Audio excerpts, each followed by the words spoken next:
പുറപ്പാട് 34:24. എന്റെ പ്രിയപ്പെട്ട പ്രായപൂർത്തിയായ മക്കളെ വീട്ടിൽ ഒറ്റയ്ക്കാക്കിയിട്ട് എന്റെ പ്രിയപ്പെട്ട അമ്മേ, നിനക്ക് ജോലി സ്ഥലത്തേക്ക് പോകേണ്ട ഒരു ആവശ്യം വന്നാൽ നീ വചനം പറഞ്ഞിട്ട് പൊക്കോണം. ഇതൊരു വേലിയാണ്.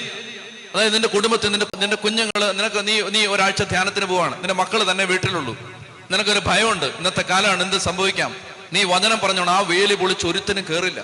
പുറപ്പാട് 34:24 വചനം ഇതാണ്: നിങ്ങൾ നിങ്ങളുടെ ദൈവമായ കർത്താവിന്റെ മുമ്പിൽ ഹാജരാകാൻ വേണ്ടി വർഷത്തിൽ 3 പ്രാവശ്യം പോകുമ്പോ നിന്റെ ഭൂമി ആരും കൈവശപ്പെടുത്താൻ ശ്രമിക്കുകയില്ല.